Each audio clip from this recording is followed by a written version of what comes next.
জয় গুরু। ভক্ত ভগবান কথা সবসময় অমৃত সমান। আজকে শ্রী শ্রী ঠাকুর এবং আমাদের সুশীল চন্দ্র বসু এই ভক্ত ভগবানের কথা আজকে আমরা বলবো। তো সুশীলদার সাথে ঠাকুরের যা ইন্টারঅ্যাকশন, তার থেকে আমার কতগুলো কথা মনে হয়েছে। প্রথম কথা, সুশীলদা কি ঠাকুরের বিবেকানন্দ? দ্বিতীয় কথা, সুশীলদার সাথে ঠাকুরের কি জন্ম জন্মান্তরের সম্পর্ক? তৃতীয় কথা, সুশীলদার কাঁধ কি এতই শক্ত যে তার উপর গন্ধমাদন পর্বত চাপিয়ে দিলেও কিছুই হয় না? তারপরে সুশীলদার সাথে কি ঠাকুরের একটা আত্মিক সম্পর্ক? ঠাকুরের সবকিছু কি সুশীলদা দেখতে পান বা ঠাকুর তাকে দেখান? সুশীলদার জীবে ঠাকুর কি সরস্বতীকে পাঠিয়ে দেন? সুশীলদা যে এই জন্মে ঠাকুরের শিষ্য হবেন, তা কি পূর্ব নির্ধারিত ছিল?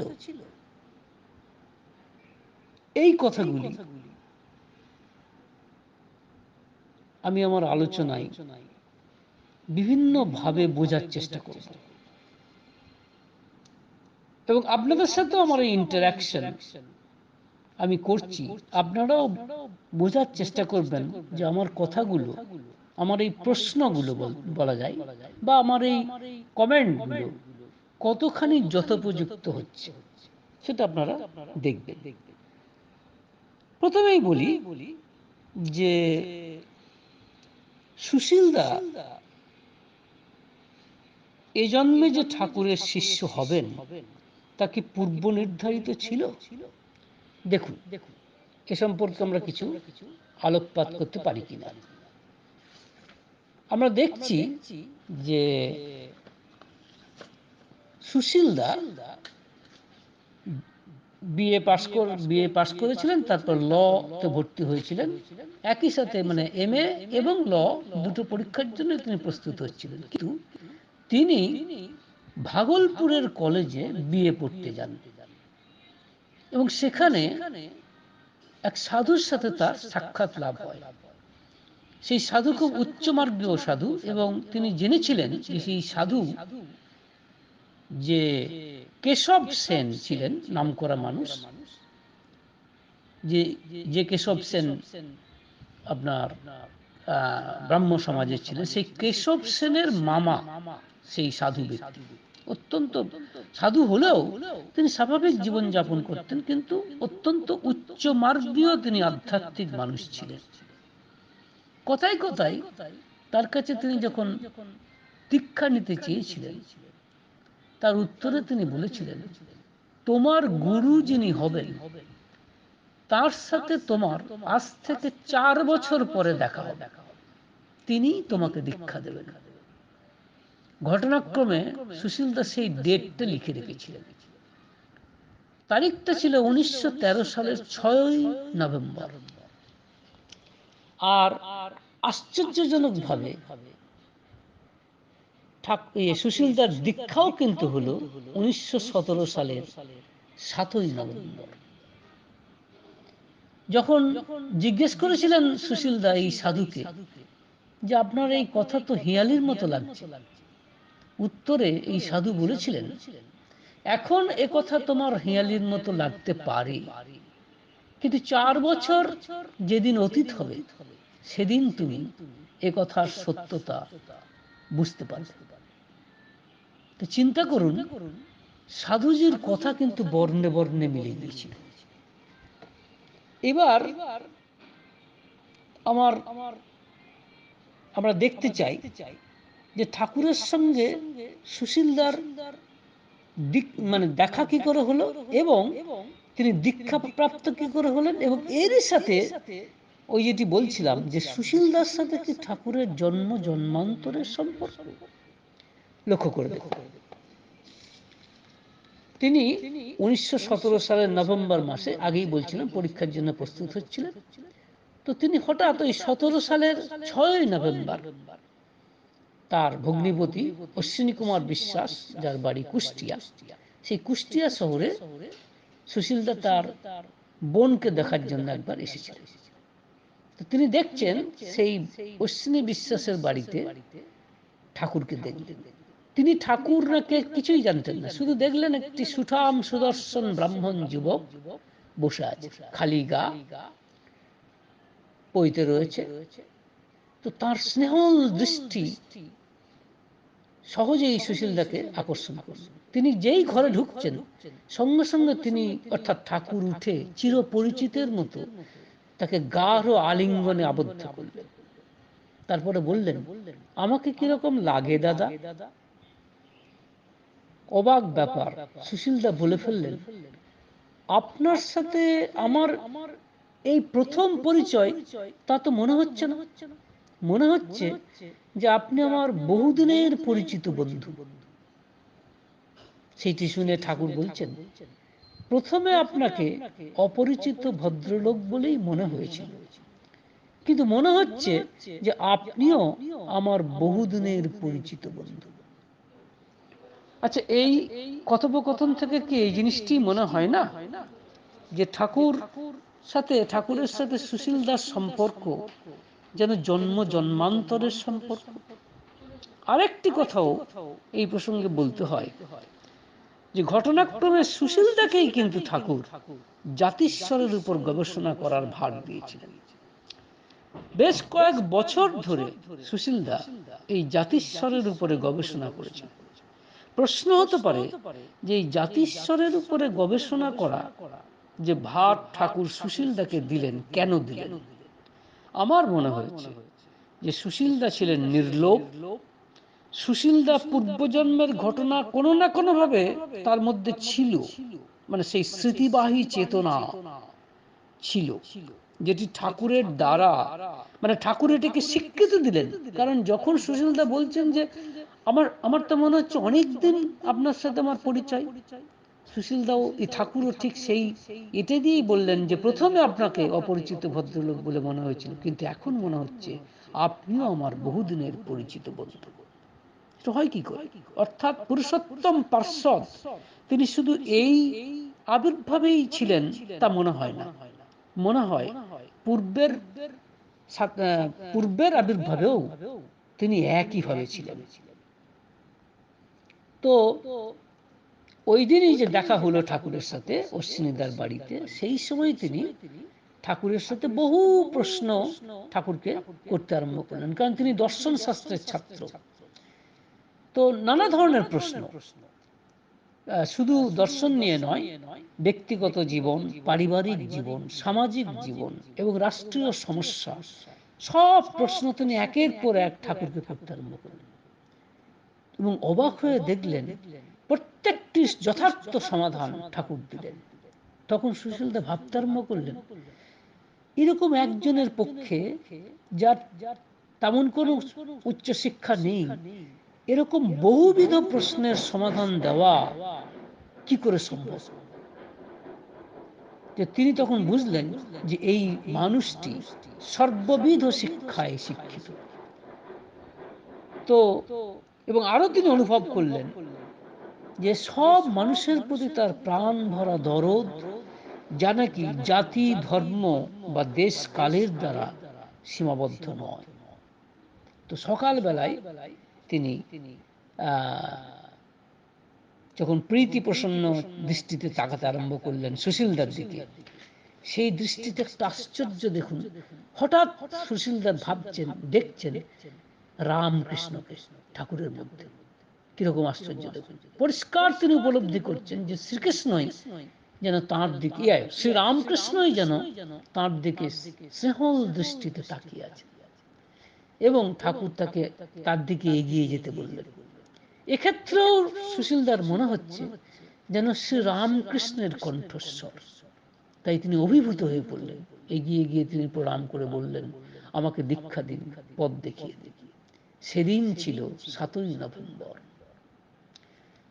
এবং ইন্টারেস্টিংলি লক্ষ্য করে দেখুন কতকগুলি তারিখ সুশীলদার জীবনে কিরকম সিগনিফিক্যান্ট বা তাৎপর্যপূর্ণ দেখুন। কারণ সুশীলদার জন্ম হয়েছিল 7ই নভেম্বর, আবার তার দ্বিতীয় জন্ম হলো এই 7ই নভেম্বর, মানে তার জন্ম হয়েছিল 7ই নভেম্বর, আর দীক্ষাও হলো, অর্থাৎ দ্বিতীয় জন্ম হলো এই 7ই নভেম্বর। তো এবার দেখুন আমরা আস্তে আস্তে সুশীলদা আশ্রমে এলেন এবং ধীরে ধীরে তিনি মানে ঠাকুরের সঙ্গে মিশতে মিশতে ঠাকুরকে আরো গভীরভাবে চিনতেন। কিন্তু একবার তিনি কি বলে ততদিনে তিনি বিবাহ করে ফেলেছেন। তো তিনি বিবাহ করেছেন বলে তিনি বলেছিলেন ঠাকুরকে যে ঠাকুর, আপনার কাজ করতে গেলে আমার তো বিয়ে হয়ে গেছে। তো ঠাকুর তার উত্তরে বলেছিলেন, বিয়ে হয়েছে তাতে কি হয়েছে, তবে হ্যাঁ, বোঝা বেশি হলে অর্থাৎ ছেলে পিলে ইত্যাদি বেশি হলে কাজ করার অসুবিধা হয়, তাই সেল ডিভিশন যাতে না হয়, অর্থাৎ কোষ বিভাজন যাতে না হয়, সেইভাবে বিবাহিত জীবন যাপন করবেন। সুশীলদা মুহূর্তে বুঝে গেলেন যে ঠাকুর কি বলতে চাইছে, অর্থাৎ ব্রহ্মচর্য ব্রত পালন করতে বলছে। আশ্চর্যের কথা, সুশীলদা সারা জীবন সেই ব্রহ্মচর্য ব্রত পালন করেছিলেন তার বিবাহিত জীবনে। এবং এরই সঙ্গে লক্ষ্য করে দেখুন, শুধু এইটুকু নয়, এ কি কম ত্যাগ? এই জন্য মনে হয় না যে বিবেকানন্দ যে ব্রহ্মচর্য ব্রত পালন করেছিলেন, এই সুশীলদার ক্ষেত্রেও কি আমরা সেই জিনিস দেখছি না? যদিও তার বিবাহ হয়েছে, কোনো সন্দেহ নেই, কিন্তু তিনি তো বলতে গেলে ব্রহ্মচর্য ব্রতই পালন করেছেন ঠাকুরের কথায়। কারণ ততদিনে কিন্তু, কেন কথাটা বললাম, ততদিনে তার স্ত্রী কিন্তু তার কাছে আসেননি। তার মধ্যেই ঠাকুরটি বলেছেন, আসেননি বলতে তাকে ওখানেই বাপের বাড়িতেই ছিল, বাচ্চা বয়সে বিয়ে হয়েছে। তো তারপর যখন তিনি এলেনও, তারপরেও তার ত্যাগটা দেখুন, কি আশ্চর্য ত্যাগ সুশীলদার। যখন তিনি কিন্তু এত উচ্চশিক্ষিত মানুষ, তার শ্বশুর মশাইও ছিলেন বাংলা গভর্নমেন্টের, তখনকার বাংলা গভর্নমেন্টের বিচার বিভাগে বিচারপতি পদে অধিষ্ঠিত। স্বাভাবিকভাবেই শ্বশুর মশাই তাকে, জামাইকে খুব উঁচু পোস্টে দেখতে চেয়েছেন এবং তিনি এক্সিকিউটিভ সার্ভিসে তাকে ঢুকিয়ে দিতে অনুরোধ করেছিলেন তখনকার দিনের চিফ সেক্রেটারিকে। তো এবং তিনি কথা দিয়েছিলেন, শুধু তাই নয়, তিনি ডেপুটি ম্যাজিস্ট্রেট করে দেওয়ারও কথা দিয়েছিলেন।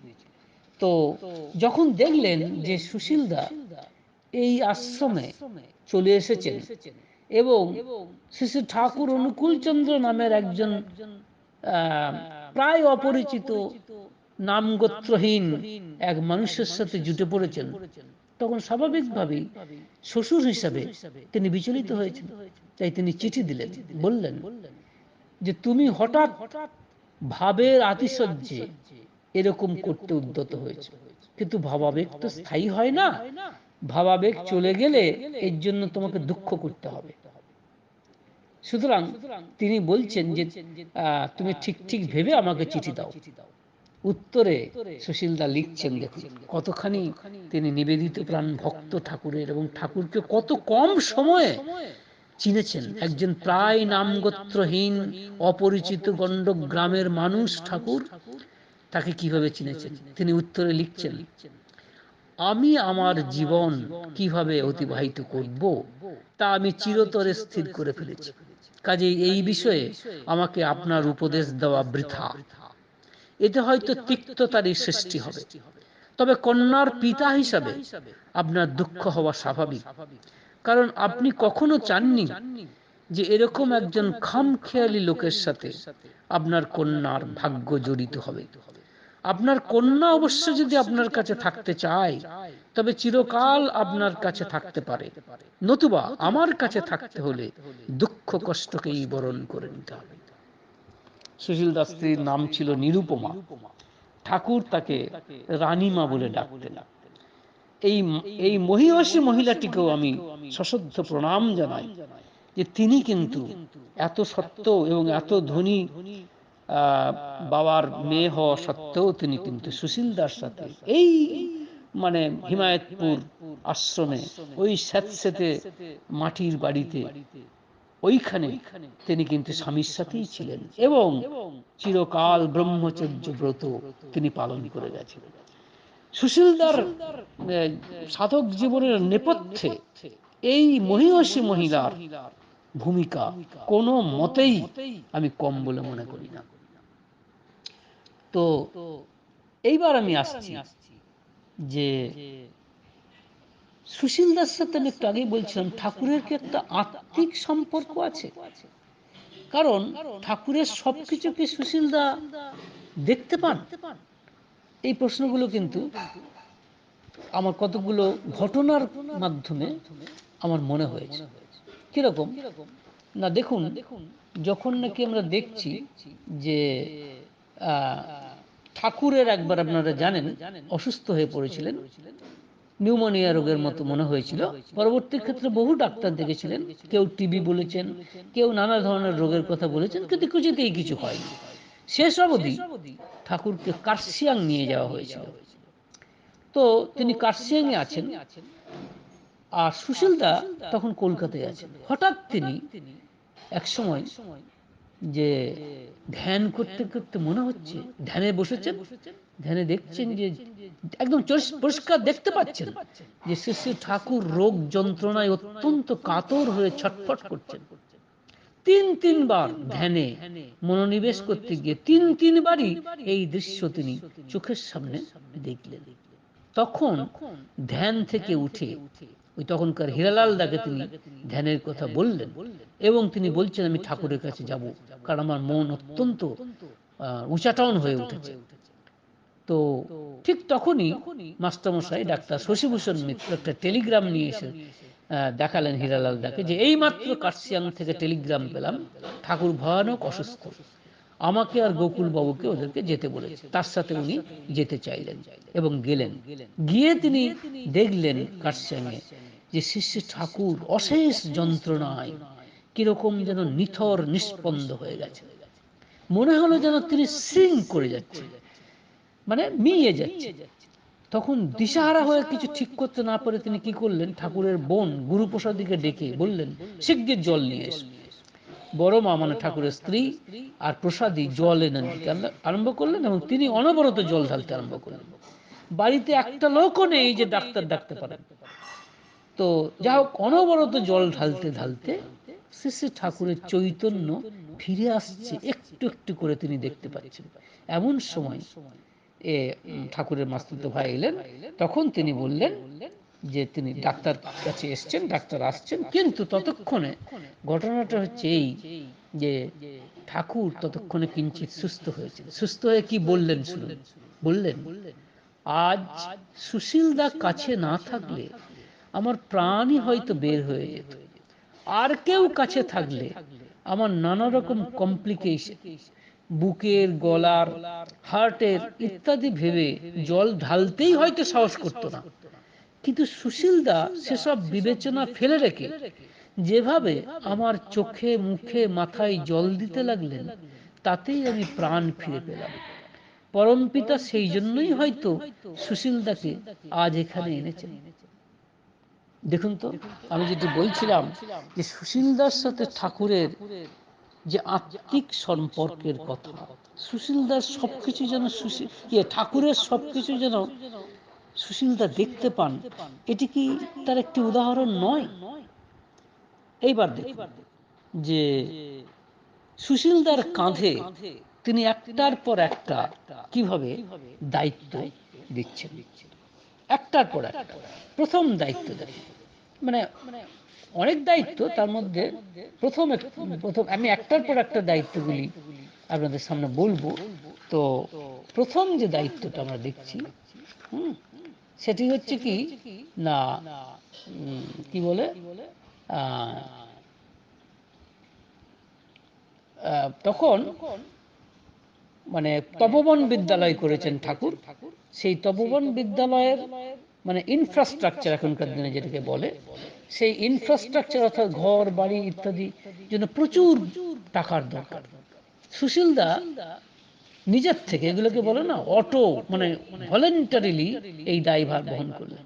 তিনি ঠাকুরকে বলছেন, ঠাকুর তপবনের জন্য আরো টাকা দরকার, এখান থেকে টাকা সংগ্রহ করা কঠিন, তাই ভাবছি কলকাতা গিয়ে মনমোহন থিয়েটারের যিনি মালিক মনমোহন পাড়ে তাকে ধরে একটা বেনিফিট নাইট চেয়ে নেব, তাতে তপবনের জন্য কিছু টাকা সংগ্রহ করা যাবে। ঠাকুর খুব খুশি হয়ে বললেন, খুব ভালো কথা, মনমোহন থিয়েটারকে এখানে নিয়ে এলে আরো ভালো হয়। কি আশ্চর্য, সেই গণ্ডগ্রাম হিমায়তপুর আর কোথায় কলকাতা। তখন সুশীলদা বলছেন, কি বলছেন ঠাকুর, সে যে বিরাট ব্যাপার, চারিদিক ঘেরাও করতে হবে, প্ল্যাটফর্ম গ্যালারি ইত্যাদি ব্যাপারে বহু পয়সা ব্যয় করতে হবে, আর তাছাড়া কেমন দর্শক হবে তাও জানা নেই। ঠাকুর বলছেন দর্শন মণ্ডলী যথেষ্ট হবে। একবার মিনার্ভা থিয়েটার পাবনাতে এসেছিল, তাতে যথেষ্ট লোক হয়েছিল। তো ঠাকুর বললেন, সুশীলদা বলছেন তা হতে পারে, কিন্তু এত হাঙ্গামা পেয়ে শেষকালে কি আমরা খরচা পুষিয়ে উঠতে পারবো? তাই আমরা একটা বেনিফিট নাইট নেব ভেবেছি। ঠাকুর বলছেন, না না, এইখানেই নিয়ে আসুন। সুশীলদা বুঝলেন যে কি গুরু দায়িত্ব তার মাথায় তিনি চাপিয়ে দিলেন। তাই তিনি আর বিরক্তি না করে ঠাকুরের কথাকেই শিরোধার্য করে রেলের ভাড়াটা পর্যন্ত, অর্থাৎ কলকাতা আসবেন রেলের ভাড়াটা পর্যন্ত কোনো রকম ভিক্ষা করে জোগাড় করে তিনি এলেন কলকাতায় মনমোহন থিয়েটারের মালিককে বলতে। মালিক শুনে বলছেন, আরে মশাই খেপেছেন নাকি, এত হাঙ্গামার মধ্যে যাওয়ার কি দরকার বলুন তো, একটা বেনিফিট নাইট আমরা দিয়ে দিচ্ছি, খরচা বাদ দিয়ে যা থাকে সেটা আপনারা পাবেন। সুশীলদা বলছেন, দেখেন দেখেন, আমিও তো প্রথমে তাই ভেবেছিলাম, কিন্তু শ্রী ঠাকুর যে আপনাদের খুব তার ইচ্ছা যে আপনি আপনার পার্টির যত প্রসিদ্ধ নটি আছে তাদের সকলকে নিয়ে স্বয়ং একবার যান, তাতে আপনারও ঠাকুর দর্শন হবে আর তাঁর ইচ্ছাও পূরণ হবে। আর তিনি খুব চেয়েছেন যে অভিনেতা দানিবাবুকে, আপনারা সবাই জানেন যে দানিবাবু হচ্ছে গিরিশ ঘোষের পুত্র, তাকে নিয়ে যেতেই হবে। মনমোহন বাবু দেখলেন, সন্তুষ্ট হলেন, বললেন, আচ্ছা আমি তো যাবই, প্রসিদ্ধ অভিনেতা দানিবাবু ও অভিনেত্রী আশ্চর্যময়ী প্রভৃতি প্রত্যেকে যাতে যায় তার ব্যবস্থা করুন। আপনি এক কাজ করুন, আমার ম্যানেজার কাছে যান। ম্যানেজার বাবু বললেন, ঠিক আছে, রাজি আছি, প্রথমেই আপনি আমাদের 500 টাকা অ্যাডভান্স করুন, তারপর ওখানে গিয়ে আর বাকি যে 2500 টাকা সেটা দেবেন, অর্থাৎ 3 নাইট হবে। 500 টাকা কোথায় থাকবে সুশীলদার কাছে, পকেটে পয়সা নিয়ে কোনো রকম ভাড়া নিয়ে এসেছে। তখন তিনি কি করলেন, এই 500 টাকা দিতেই হবে। তখন একজনের কাছে ধার করে, ভার্চুয়ালি হিরালালদার কাছে ধার করে সেটা সেই ম্যানেজার বাবুকে দিলেন, অর্থাৎ সেইখানে সমস্ত ব্যবস্থা করলেন। এবার এসে তিনি আশ্রমে ফিরেছেন। ঠাকুর বললেন, বাহ, আপনি তাহলে আসবে এই ব্যবস্থাটা করেছেন, খুব ভালো, কিন্তু কথা হচ্ছে এখনই 3-4 হাজার বাঁশের অর্ডার দিন। তখন আবার তিনি সেই ভিক্ষা করে 20 টাকা জোগাড় করে, শোভান মিস্ত্রি বলে নাম, তার হাতে টাকা দিয়ে 3000 বাঁশের ব্যবস্থা করে। কিন্তু বাঁশের ব্যবস্থা তো নাই হলো। ঠাকুর বললেন, কিন্তু গ্যালারি প্ল্যাটফর্ম ইত্যাদি করার জন্য যে তক্তা চাই, এগুলো জোগাড় করে নিয়ে আসে, এবং কত কাঠ লাগবে, কত মাপের হবে সেটা তিনি ঠিক করে দিলেন। অর্থাৎ সব মিলিয়ে প্রায় 5 থেকে 6 হাজার টাকার কেস। ওনার হাতে একটা পয়সা নেই। এলেন তিনি কুষ্টিয়ায়। কুষ্টিয়াতে এসে বড় কাঠের ব্যবসায়ী দোকানে গিয়ে দরদস্তুর করতে লাগলেন। দেখলেন সত্যিই তাই, প্রায় 5-6 হাজার টাকার কেস। তো তাদেরকে সুশীলদা বললেন, দেখুন টাকাটা তো এখনই দিতে পারবো না, ক্রমে ক্রমে দেব। তারা বলছে, মশাই তাই কি হয়, আপনাদের জানি না চিনি না, আপনাদের সাথে আমাদের কোনো কাজ কারবার নেই, নগদ টাকা না হলে আমরা মাল দিতে পারবো না। তিনি সুশীলদা তখন এই মহৎ আদর্শ এবং আমাদের উদ্দেশ্যের কথা, ঠাকুরের কথা তিনি বললেন, তাদেরকে বোঝালেন, কিন্তু তারা বললেন, দেখুন আমরা ব্যবসা করতে বসেছি, সদাব্রত খুলিনি। যখন দেখলেন যে কোনো কাজ হলো না, তখন তিনি কেবল নাম করছেন। তার হঠাৎ মাথায় একটা খেলে গেল, তিনি বললেন, আচ্ছা শহরের কোনো আস্থাভাজন ব্যক্তি যদি এই তক্তার টাকার গ্যারেন্টি দেন তবে দিতে পারবেন? তখন সেই মহাজন বলছেন, কে সেই ব্যক্তি আগে শুনি। সুশীলদা বলছেন, ধরুন ডাক্তার গোকুলচন্দ্র মণ্ডল যদি গ্যারেন্টি দেন তাহলে হবে? তিনি তখন বলছেন, হ্যাঁ হ্যাঁ, গোকুলবাবু যদি গ্যারেন্টি দেন তবে 5,000 কেন, 10,000 টাকার জিনিসও দিতে পারি। চলে গেলেন গোকুলদার বাড়িতে। গোকুলদা তখন জাস্ট চান করে খাওয়ার ব্যবস্থা করছেন। গোকুলদা হেসে বলছেন, গোকুলদাকে সমস্ত কথাটা বললেন। গোকুলদা বলছেন, আচ্ছা ঠিক আছে, সে হবে পরে, আপনি খেয়ে নিন। সুশীলদা বলছেন, আমার এ কাজ সারা না হলে আমি স্নানাহার কিছুই করতে পারি না। হ্যাঁ, তখন তিনি দেখলেন যে আমি কিছুতেই খাবো না, আমার সংকল্প অটুট। তখন তিনি বললেন, এই তো মহা মুশকিলে পড়লাম, ঠিক আছে চলুন। 1:30 তখন বেজে গেছে, এবং কিন্তু তিনি তো, গোকুলদা বললেন, কিন্তু আপনাকে উপবাসী রেখে আমি খাই কি করে?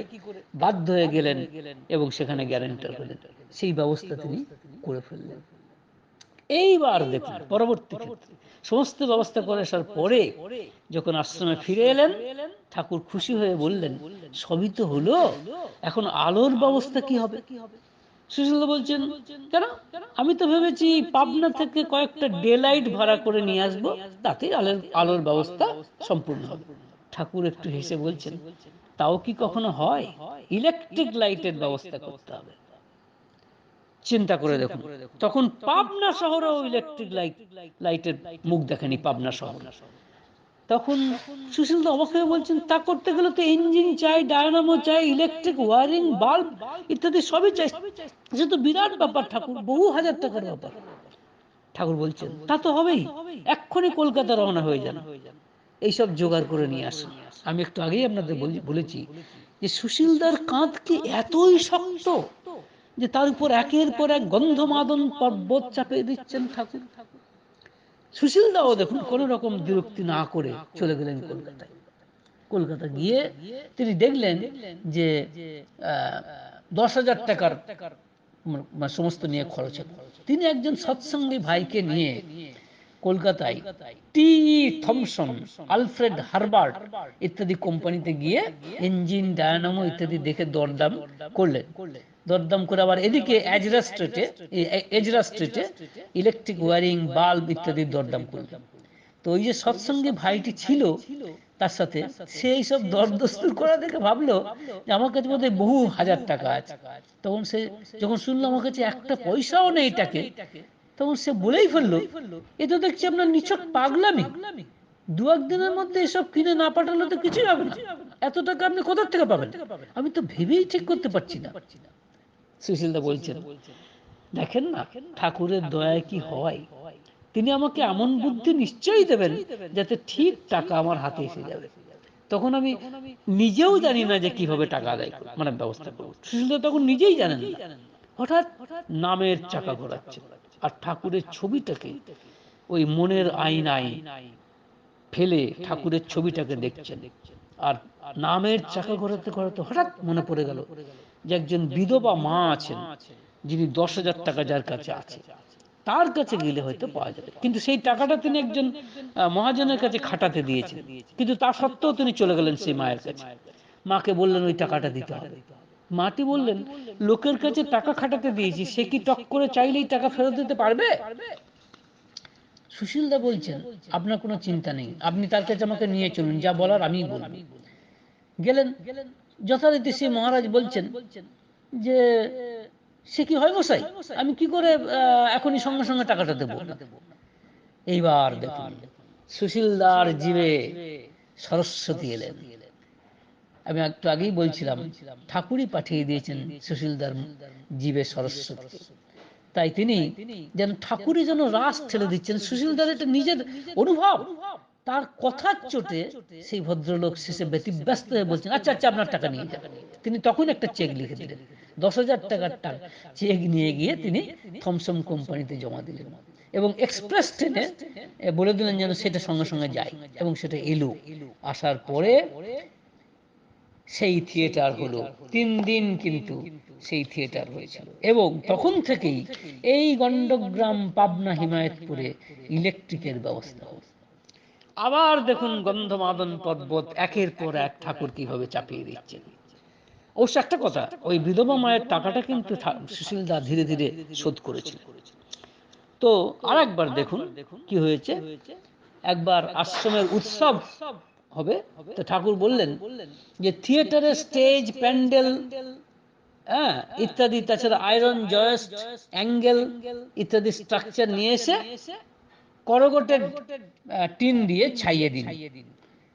তো কারণ বহু বিশিষ্ট মানুষের আসবেন, নানা ধরনের আমোদ প্রমোদ হবে, প্রোগ্রাম ছাপানো হয়েছে। ঠাকুর এই প্রস্তাব করলেন সুশীলদার কাছে।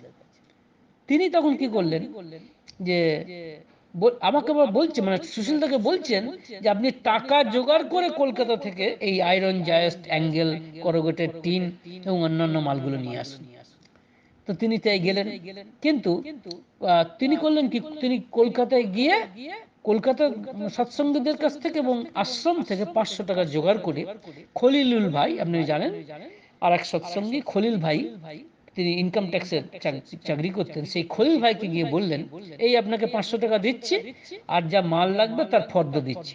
আপনার তো অনেক ব্যবসায়ীর সাথে জানাশোনা আছে, তা আপনি এই টাকা অগ্রিম দিয়ে আমাদের এই মালগুলিকে ব্যবস্থা করে পাঠিয়ে দিতে পারবেন তো? খলিলদা বলছে হ্যাঁ তা নিশ্চয়ই পারবো। তো তিনি আশ্বস্ত হয়ে চলে এসেছেন। 7 দিন চলে গেল, মালপত্র কিছুই এলো না। তখন ব্যতিব্যস্ত হয়ে আবার সুশীলদা ছুটলেন কলকাতায়। খলিলদার সঙ্গে দেখা করলেন। খলিলদা বললেন, দুঃখ করে বললেন, যে দোকানে মাল পাঠাবার জন্য 500 টাকা জমা দিয়েছিলাম তারা প্রথমে রাজি হয়েও এখন অস্বীকার করছে। সুশীলদা বলছেন, খলিল ভাই তারা তো না হয় অস্বীকার করলো, কিন্তু অবস্থাটা কি দাঁড়ালো বুঝতে পারছেন তো? খলিল ভাই বলছে আচ্ছা ঠিক আছে, আমার এক ইনকাম ট্যাক্স অফিসার আছে, তাকে দোকানে নিয়ে যাব, তাকে দেখলে নিশ্চয়ই দোকানদার দেবে। তিনি গেলেন, কিন্তু তাকে দেখেও সেই দোকানের মালিক, হ্যাঁ, বললেন দেখুন, সে ইনকাম ট্যাক্স অফিসারকে বললেন, দেখুন এই পার্টিকে আমরা চিনি না, 500 টাকা নিয়ে 10,000 টাকার মাল কি বাকিতে দেওয়া যায়? আপনি কি এর গ্যারান্টি হবেন? স্বাভাবিকভাবে ফিরে এলেন, কিছু করতে পারলেন না। খলিল ভাই এসে সুশীলদাকে বলছে না, কিছু করতে পারলাম না।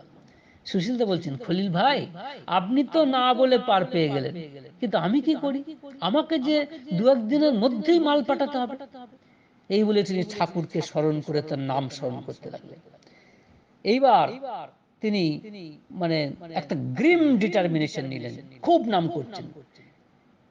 তখন করতে করতে হঠাৎ তিনি ওই ওই দোকানের মালিক, তার নাম ভবতোষ ঘটক, তার সঙ্গে দেখা করার জন্য ঢুকে পড়লেন দোকানে। তারপরে ভবতোষ বাবুর কাছে তার পরিচয় দিয়ে বললেন আমি সৎসঙ্গ থেকে আসছি। তো ভবতোষ বাবু বললেন, এই যে কিছুক্ষণ আগেই আপনাদের লোক তো চলে গেল, কই টাকা এনেছেন নাকি? সুশীলদা বলছেন, টাকা তো পাবেনি, ব্যবসা ক্ষেত্রে টাকাটাই কি বড়, না মানুষ বা মানুষের ব্যবহারটাই বড়, বলতে পারেন কি? ভবতোষ বাবু বলছেন, এ কথা জিজ্ঞেস করার মানে? সুশীলদা বলছেন, আপনাকে এই কথা জিজ্ঞেস করছি এই উদ্দেশ্যে যে আপনি আজ ব্যবসা করে 2-4 লাখ টাকার মালিক হয়েছে, আপনিও ভদ্র সন্তান, আমিও ভদ্র সন্তান। বলেই তিনি জিজ্ঞেস করলেন, আমাকে দেখে কি আপনার ভদ্র সন্তান বলে মনে হয় না? ভবতোষ বাবু বলছেন, কেন এই কথা বলছেন কেন? সুশীলদা বলছেন, দেখুন আমি যে ভদ্র সন্তান এ কথা আপনি মেনে নিচ্ছেন, দেখুন আমার বুদ্ধি আছে, দারুণ পরিশ্রম করতে পারি, মানুষের সাথে ব্যবহার কি করে করতে হয় তাও জানি, সততা আমার আছে। এই দিয়ে যদি আমি ব্যবসা করতে নামতাম, তবে আমার মতো 2-4 লাখ টাকা, আপনার মতো 2-4 লাখ টাকা রোজগার করে কি আমার পক্ষে খুব কঠিন হতো? যদি টাকাটাই আমার লক্ষ্য হতো। আমার দোষ এই যে আমি নিজের স্বার্থের জন্য টাকা রোজগার না করে দেশের দশের যাতে কল্যাণ হয় তার জন্য আত্মনিয়োগ করেছি। আর আপনি কি করছেন? আপনি আপনার এনার্জি নিজের স্বার্থের জন্য ব্যয় করে টাকা অর্জন করছেন। আপনার সে টাকা দেশের দশের উপকারের জন্য যদি দেন, তবেই তো তার সার্থকতা। হয় আপনি দেশের কাজে টাকা দিন, আর না হয় আপনি নেমে আসুন, আমার সাথে কাঁধে কাঁধ মিলিয়ে কাজ করুন। রাজি আছেন কি? সুশীলদার এই তেজদীপ্ত কথা শুনে ভবতোষ ঘটক একটু ভরকে গেলেন এবং কর্মচারীদের সবাইকে বলছেন, ওরে দেখ এই ভদ্রলোক কি বলছে, ভালো কথাই তো বলছে। সুশীলদা বললেন, তা আমার সাথে তো আপনার সাথে তো আমার অনেক কথা কাটাকাটি হলো, আসল কাজের কি হলো? তখন 12টা বেজে গেছে। তিনি ঘড়িটার দিকে তাকিয়ে বলছেন, দেখুন এখন 12টা, একটার মধ্যে যদি আপনি এখন আমাকে আরো 500 টাকা দিতে পারেন তবে দেখব। বলে তিনি উঠে পড়লেন। এইবার কি করছেন দেখুন। এই 500 টাকা তিনি জোগাড় করবেন কি করে সুশীলদা? তখন তখন হঠাৎ নাম করতে করতে মনে পড়ে গেল যে ডালহৌসি স্কোয়ারে ম্যানুফ্যাকচারার্স লাইফ ইন্স্যুরেন্স কোম্পানিতে প্রাণকৃষ্ণ মল্লিক বলে এক সৎসঙ্গী ভাই কাজ করেন। তিনি সেখানে চলে গেলেন, খুব উত্তেজিত হয়ে তাকে বললেন, আমাকে এক্ষুনি 500 টাকা দিন। কেন, তার উত্তর দেওয়ার সময় আমার নেই। তো প্রাণকৃষ্ণ দা বলছেন, টাকা কোথায় পাবো, অফিসে কি কেউ টাকা নিয়ে আসে? সুশীল দা বলছেন, আরে আসুন আসুন, আমি আপনাকে দেখিয়ে দিচ্ছি কিভাবে টাকা পাবেন। বলে তিনি তার পাশের ঘরে, মানে তার সাহেবের ঘরে, যেটা মেন মানে যিনি, তার ঘরে পাঠিয়ে দিয়েছে ধাক্কা মেরে। সত্যি সত্যি বলতে গেলে ধাক্কা মেরে সেই স্প্রিংওয়ালা দরজার মধ্যে দিয়ে তাকে ঢুকিয়ে দিয়েছে। সাহেব হঠাৎ তাকে দেখে বলছেন, mister Mallick, what do you want? আর সুশীলদা পিছনে দাঁড়িয়ে তিনি ঠাকুরের নাম জপ করছেন আর ঠাকুরের ছবিটিকে মনের আয়নায় দেখছেন যে হে ঠাকুর, মল্লিকদের যেন টাকাটা সাহেবের কাছে চাই। আর কিরকম দেখুন, সুশীলদার প্রাণের ডাক যেন ঠাকুর শুনতে পেলেন। মন্ত্রমুগ্ধ প্রাণকৃষ্ণদা সাহেবকে বলে ফেললেন, আমি 500 টাকা চাই। সাহেব শুনেই ড্রয়ার খুলে 100 টাকার 5খানা নোট বের করে তার হাতে দিলেন। সেই টাকা নিয়ে প্রাণকৃষ্ণদা যেই মানে ওই চেম্বার থেকে ফিরেছে, ছো মেরে সেই টাকা নিয়ে এসে তিনি ট্রামের উদ্দেশ্যে ঢুকেছেন, মানে উঠলেন। তারপরে ভবতোষ বাবুর দোকানে যখন পৌঁছালেন তখন 1টা বাজতে 5, মাত্র 5 মিনিট বাকি। তো তিনি তখনই প্রায় চলে যাচ্ছিলেন, সেই টাকাটা হাতে পেয়ে বলছেন, মানে ঠাকুর ভবতোষদাকে বলছেন, এই নিন আপনার টাকা। ভবতোষ বাবু তার পিঠে হাত চেপে বললেন, হ্যাঁ আপনি সব পারবেন, আজই আপনার মাল চলে যাবে, আজ সব না গেলেও কালকের মধ্যেই চলে যাবে। এই ঘটনা যে ঘটালেন সুশীলদা, নিঃসন্দেহে ঠাকুর, মানে সুশীলদা নিমিত্ত মাত্র, কোনো সন্দেহ নেই, যেটি আমাদের গীতাতে বলছেন, নিমিত্ত মাত্রং ভব সব্যসাচিন। ঠিক, কিন্তু নিমিত্ত মাত্র হওয়াটাও কিন্তু সহজ নয়।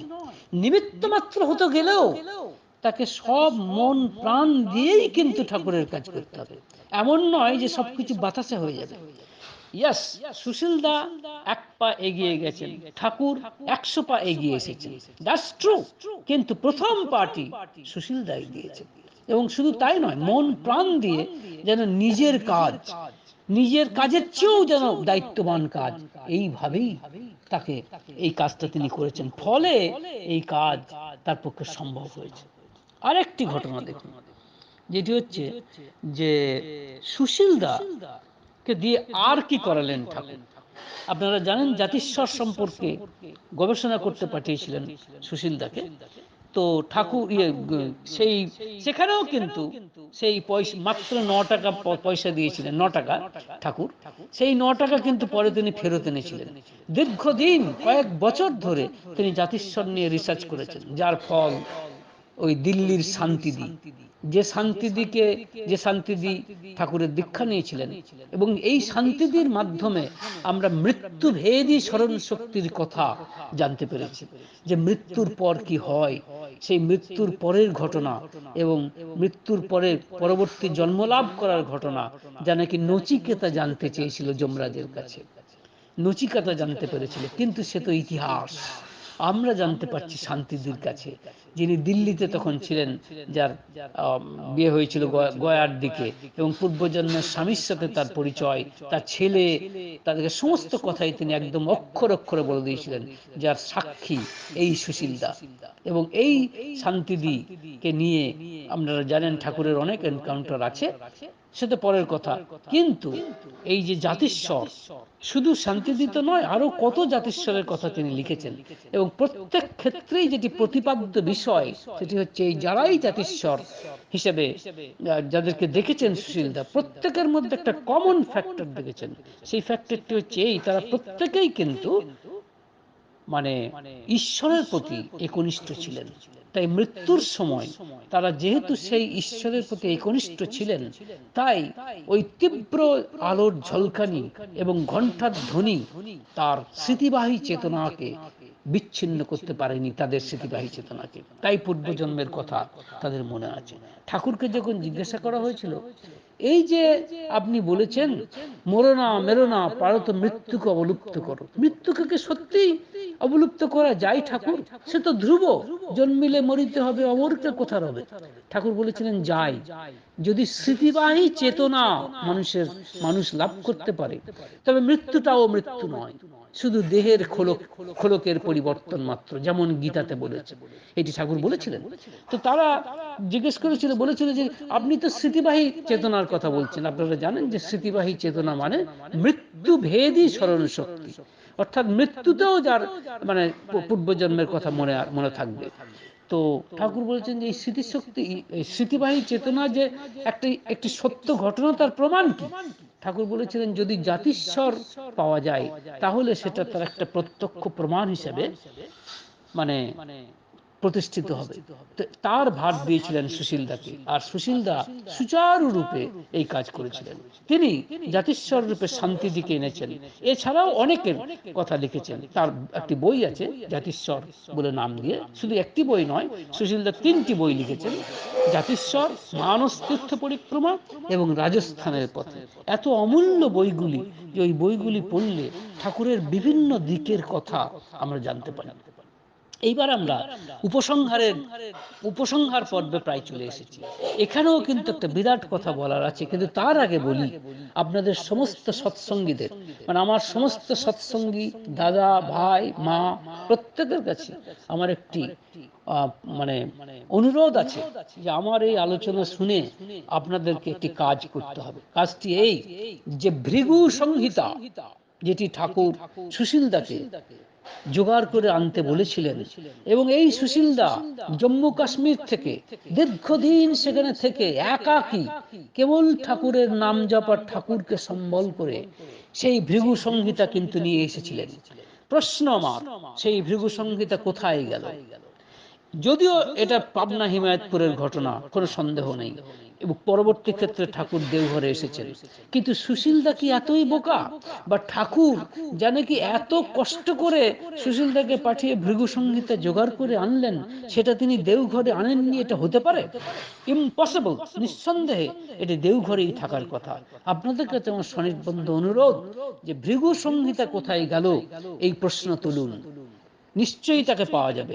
হয়তো দেওঘরেও যদি কোনো জায়গায় থাকে, তারা নিজেরাও হয়তো এর অস্তিত্ব সম্পর্কে হয়তো সেভাবে সজাগ নন, আপনারা জাগিয়ে তুলুন, এটি আমার অনুরোধ। এইবার আমি আসবো ভৃগু সংহিতা, সেটি কি করে জোগাড় করা সম্ভব হলো। একদিন ঠাকুর সুশীলদাকে বললেন, সুশীলদা, যে প্রসিদ্ধ জ্যোতিষ গ্রন্থ ভৃগু সংহিতা, আপনারা বোধহয় জানেন ঠাকুর কিন্তু জ্যোতিষ শাস্ত্রকে অত্যন্ত মান্যতা দিতেন। তিনি বলতেন এও একটি বিজ্ঞান। তাই বলে আবার এটা মনে করবেন না যে ঠাকুর ভাগ্যের উপরে মানুষকে নির্ভর করতে বলতেন, কখনোই নয়।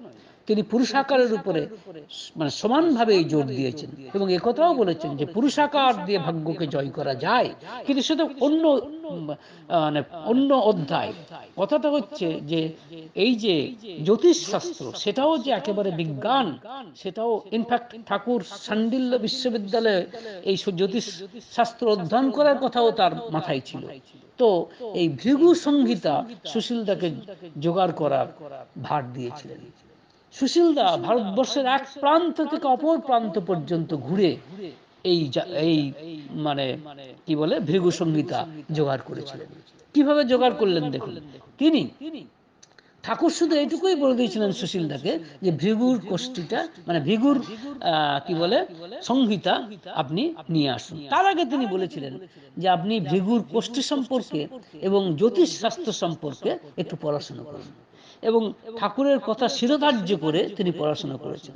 পড়াশোনা করে যখন তিনি অত্যন্ত মানে অনেকখানি এগিয়ে গেছেন, তখন ঠাকুর বলছেন, জ্যোতিষ চর্চা করে আপনার যে অবস্থা হয়েছে বললেন, মানে বললেন কি, যে আমি আর পারছি না ঠাকুর, হ্যাঁ, কারণ সব সময় আমার মাথাতে ওই জ্যোতিষ শাস্ত্রের কথাই আসছে। তখন ঠাকুর বললেন, জ্যোতিষ শাস্ত্র করে আপনার যে অবস্থা হয়েছে বললেন, ঠিক এরকম হলেই প্রকৃত জ্যোতিষী হওয়া যায়। তো যাই হোক, এবার ঠাকুর তাকে বললেন আপনি নিয়ে আসুন। তো ঠাকুর কিন্তু জানতেন এটি অত সহজে হবে না।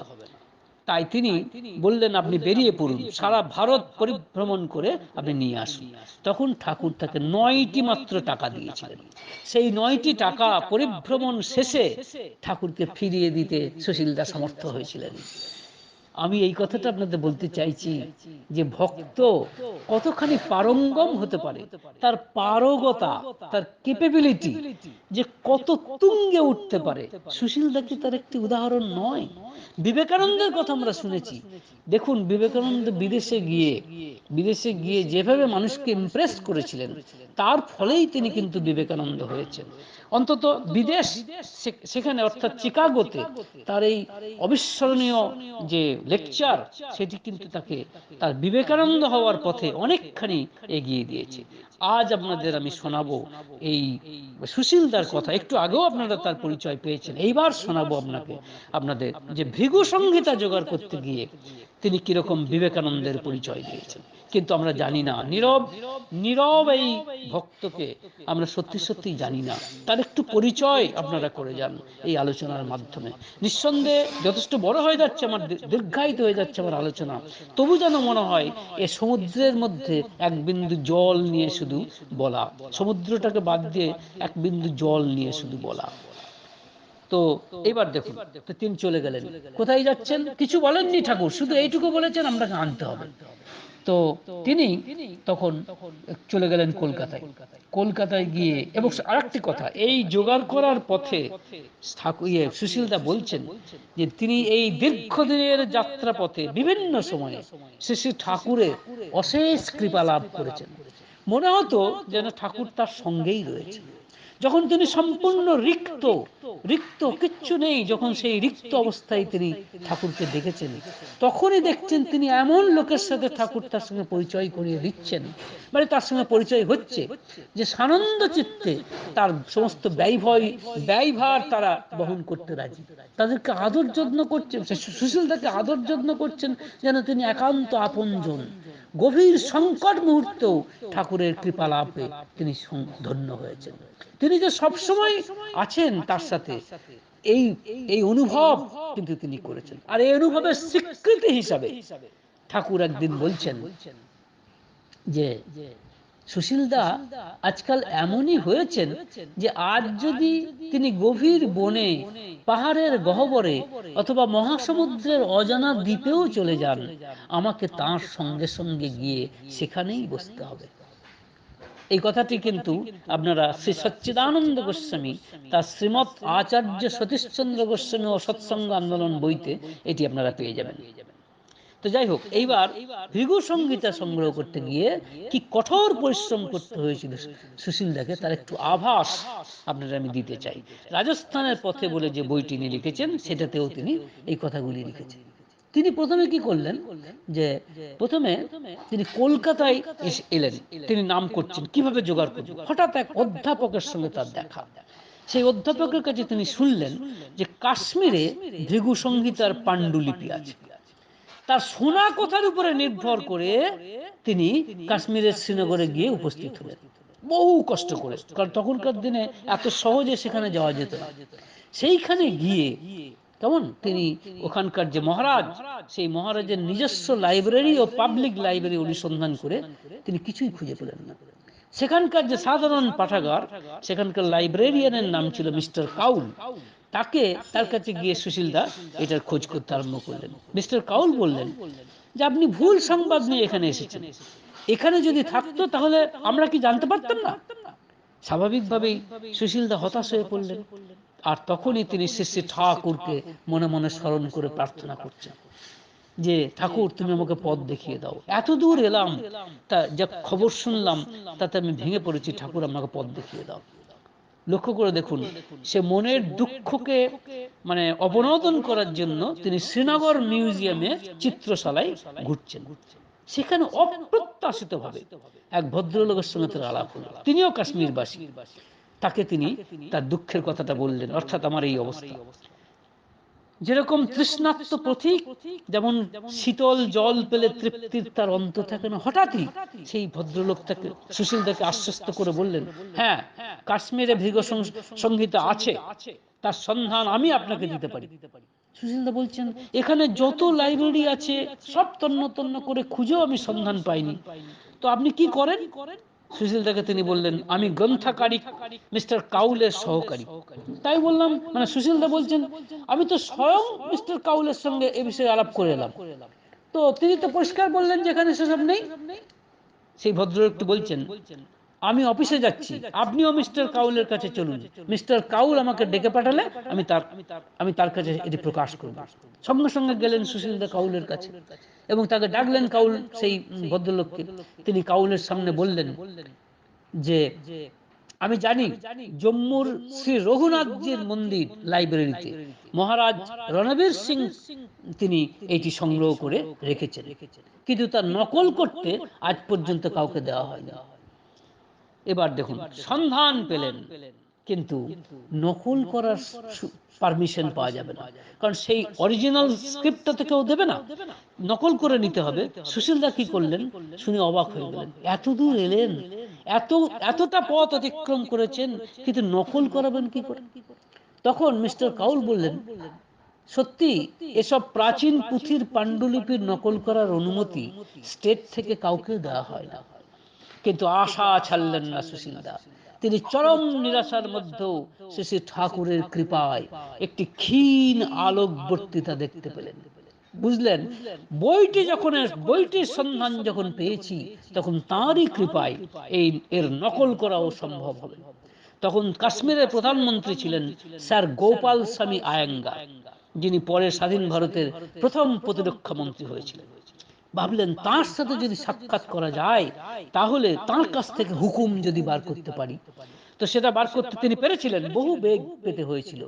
তিনি কি করলেন যে সেই নির্দেশনামা সেই প্রাইম মিনিস্টারের কাছে তিনি পেয়েছিলেন, মানে সেই পারমিশন তিনি তার কাছ থেকে আদায় করেছিলেন, এবং সেই নির্দেশনামা নিয়ে তিনি রাজ পণ্ডিতের কাছে দেন। সেই নির্দেশনামা পেয়ে নকল করতে কিরকম খরচ পড়বে সব হিসাব করলেন। তাই শুনে তিনি আবার সুশীলদা আশ্রমে ফিরে এলেন, এই হিমায়তপুর আশ্রমে। ঠাকুর সুশীলদার কাছে সবকিছু শুনে উৎসাহ ভরে বললেন, আবার আপনি জম্মুতে যান, এখন কিছু টাকা নিয়ে যান, পরে এরা অর্থাৎ খেপুদাকে দেখিয়ে বললেন এরা টাকা দেবে। খেপুদা তখন প্রতিনিধি নায়ক ছিলেন এবং আশ্রমের কর্তৃত্বভার তার উপরেই ন্যস্ত ছিল। চলে এলেন সুশীলদা জম্মুতে, আবার ফিরে এলেন। সেখানে সংস্কৃতজ্ঞ জ্যোতিষীদেরকে নিয়ে তাই তিনি ভৃগ সংহিতার পাণ্ডুলিপি নকল করার জন্য তাদেরকে নিযুক্ত করলেন। কারণ জম্মুর লোকের সাধারণ ভাষা হচ্ছে উর্দু, কাজে এইসব পণ্ডিতদেরকে তিনি বহু দূর থেকে অত্যন্ত কষ্ট সাধন, মানে কষ্ট স্বীকার করে বাইরের থেকে তাদেরকে আনতে হয়েছিল। তো শ্রদ্ধেয় খেপুদা কি করলেন দেখুন, শ্রদ্ধেয় খেপুদা দুবার মাত্র কিছু টাকা পাঠিয়ে, যখন নাকি ভৃগু সংহিতার পাণ্ডুলিপি নকল করা প্রায় শেষ, হঠাৎ তিনি জানিয়ে দিলেন যে আর টাকা দেওয়া সম্ভব নয়, আর টাকা পাঠানো সম্ভব নয়। অথচ এই পণ্ডিতরা তখন তাদের পারিশ্রমিকের জন্য টাকাটা দিচ্ছেন। এইরকম যখন অবস্থা, সুশীলদা তো মাথায় হাত দিয়ে ফেললেন। অত দূর দূরান্তে বসে তিনি কি করবেন পয়সা ছাড়া? তিনি ঠাকুর বলে এসেছিলেন এবং খেপুদার দেওয়ার কথা, এইসব নিয়ে তিনি ভাবছেন, কিন্তু এখন তার কোনো উপায় নেই। তখন চিন্তা করতে করতে ওই রজনীতে, বিনিদ্র রজনী, তিনি ঠাকুরের কাছে প্রার্থনা জানাচ্ছেন যে এই কি করে টাকার জোগাড় করব ঠাকুর। তখন তিনি কি করলেন, ভাবলেন, যেন একটা দেখতে পেলেন প্রধানমন্ত্রীকে। তো সেই প্রধানমন্ত্রী তিনি তার কাছে তিনি গেলেন, আবার গেলেন, গিয়ে কি করলেন, তিনি দেখলেন যে সেই পূর্ব যে তার সঙ্গে পরিচয় ছিল, সেই আলোচনার সূত্র ধরে তিনি প্রায় 20 মিনিট আলাপ করলেন। এই সম্পর্কে কোনো কথা বললেন না, কেননা বুঝলেন যে তিনি এখনো এতটা ইন্টারেস্টেড হননি যে তিনি সুশীলদার অনুরোধ রক্ষা করতে পারবেন, অর্থাৎ টাকার ব্যবস্থা করতে পারবেন। আবার দুদিন পরে আবার তার সঙ্গে দেখা করে আবার পূর্বসূত্র নিয়ে আলোচনা করতে করতে, কি আলোচনার বস্তু ছিল সেটাও জেনে রাখুন। অহিংসা আন্দোলন, যেটি গান্ধীজির অহিংসা আন্দোলন, আর বুদ্ধের যে অহিংসা আন্দোলন, আর শ্রীকৃষ্ণের অহিংসা আন্দোলন, এগুলির মধ্যে পার্থক্য কোথায় এবং কোনটা অনুসরণীয়, এইটিই ছিল আলোচ্য বিষয়। আমি আগেই বলেছি আপনাদের, সুশীলদার জীবে ঠাকুর সরস্বতীকে প্রেরণ করেছেন, যে কারণে প্রধানমন্ত্রী সুশীলদার কথায় মানে অবাক হয়ে গেছে। সুশীলদার কথা শুনে তিনি এতটাই ইন্টারেস্টেড হয়েছেন আলোচনা শুনে, যে এমন হয়েছে যে ঘন্টার পর ঘন্টা আলোচনা হয়েছে, এমনকি পাশের ঘরে মন্ত্রীরা প্রধানমন্ত্রীর সঙ্গে দেখা করার জন্য বসে আছেন, প্রধানমন্ত্রী কিন্তু সুশীলদাকে ছাড়তে পারছেন না। এরকম যখন অবস্থা, তখন সুশীলদার মনে হয়েছে now is the time to strike. তাই তখন তিনি বললেন তার উদ্দেশ্যের কথা, অর্থাৎ টাকার কথা। সেটি শুনে তিনি হেসে বলছেন, এই তো পারমিশনের জন্য এসেছিলেন, আবার এখন অর্থ সাহায্যের জন্য এসেছেন। আপনি কি জানেন না যে রাজ্যের অর্থ রাজ্যের স্বার্থ ছাড়া অন্য কিছুতে তো, অন্য বিষয়েতে খরচ করা যায় না। সুশীলদা বলছেন, দেখেন আমাদের আশ্রমের সব কাজ তো 10 জনের কাছ থেকে নিয়েই চলে, তো যা এনেছিলাম সব খরচ হয়ে গেছে, কাজে আপনার মতো সধর্মনিষ্ঠ ব্যক্তির শরণাপন্ন হওয়া ছাড়া আমাদের আর গত্যন্তর কোথায়? প্রধানমন্ত্রী শুনে বলছেন, mister Bose, you embarrass me. সুশীলদা বলছেন, দেখেন আপনাকে আমি ব্যতিব্যস্ত করতে আদৌ চাই না, আপনার পদমর্যাদা অক্ষুণ্ণ রেখেই আমাকে যদি সাহায্য করা সম্ভব হয় তবেই করবেন, নতুবা আমি সাহায্য চাই না। যদিও সুশীলদা বলছেন, যদিও এই কথা আমি বললাম, কিন্তু আমার মানসিক অবস্থা তা নয়, আমি ভীষণভাবে চাইছি প্রধানমন্ত্রী যেন আমাকে সাহায্য করেন। তো তিনি দুদিন পরে তাকে যেতে বললেন। দুদিন পরে যখন গেলেন, তিনি হেসে বললেন, আপনার কথা চিন্তা করে আমার মাথায় একটা বুদ্ধি এসেছে, তাতে বোধহয় আপনার কিছু কাজ হতে পারে।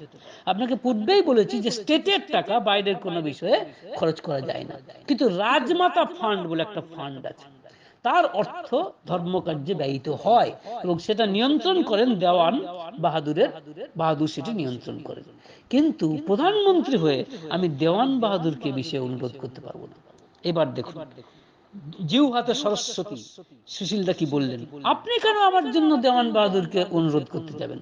আপনি আপনার চিফ সেক্রেটারিকে বলুন, he will manage it for you. তিনি স্বস্তির নিঃশ্বাস ফেলে বললেন, হ্যাঁ এটা তো ঠিক বলেছেন। তখন তার যে চিফ সেক্রেটারি তাকে ফোন করে জানালেন। তখন চিফ সেক্রেটারি, ভদ্রলোকের নাম ছিল রামচন্দ্র কাক, তখন এলেন, তাকে এই কথাটা বললেন। চিফ সেক্রেটারি তিনি কিন্তু পরে কাশ্মীরের প্রধানমন্ত্রী হয়েছিলেন। এই চিফ সেক্রেটারি দেওয়ান বাহাদুরকে ফোন করে সুশীলদা সম্পর্কে বললেন এবং তিনি বললেন যে তিনি যদি সাহায্য করেন তাহলে প্রধানমন্ত্রী খুব খুশি হবেন। দেওয়ান বাহাদুরের আবার একটি কাজ ছিল প্রধানমন্ত্রীর কাছে, তিনি আবার চিফ সেক্রেটারিকে বললেন, আমি করতে পারি, তাহলে আমার এই কাজটা প্রধানমন্ত্রীকে দিয়ে করিয়ে দিন। চিফ সেক্রেটারি বললেন, হ্যাঁ তা আনন্দের সাথেই করিয়ে দেব। এইভাবে তিনি মানে দেওয়ান বাহাদুর রাজি হলেন। দেওয়ান বাহাদুরের কাছে গিয়ে বললেন, সুশীলদা বললেন, দেখুন টাকা তো আমি নিজে নিতে চাই না, আপনি আমাদের যে রাজ পণ্ডিতদের আমি নিয়ে এসেছি, পণ্ডিতদেরকে যে নিয়ে এসেছি যারা নকল করছে, তাদের প্রাপ্য টাকা আপনি তাদের হাতে দিন। তো সেটা দেওয়া সম্ভব হলো এবং সব টাকা পরিশোধ করে তিনি দায় মুক্ত হয়ে, হ্যাঁ, তিনি সেই ভৃগু সংহিতা নিয়ে এলেন ঠাকুরের কৃপাতে। এত বড় অঘটন ঘটানো সম্ভব হয়েছিল এই এই সুশীলদার পক্ষে। তো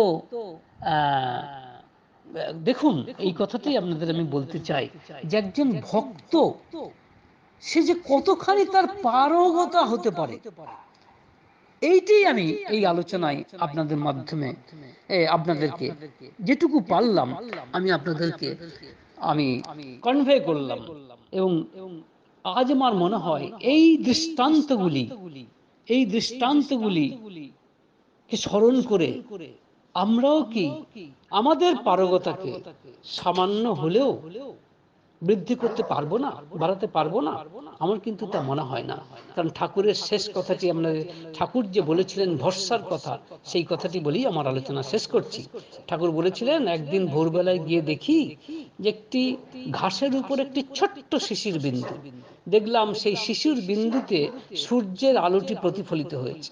তখন ভাবলাম, এই ছোট্ট একটি শিশির বিন্দু সে যদি এত বড় একটা সূর্যকে তার বুকে ধারণ করতে পারে, তাহলে আমি পারবো না? এই আমি পারবো না পরম পিতাকে ধারণ করতে আমার বুকে? হতে পারে আমরা অতি সামান্য মানুষ, মনে রাখবেন সামান্য মানুষও অসামান্য হয়ে যেতে পারে যদি পরশমণির ছোঁয়া লাগে। ভালো থাকবেন। জয় গুরু।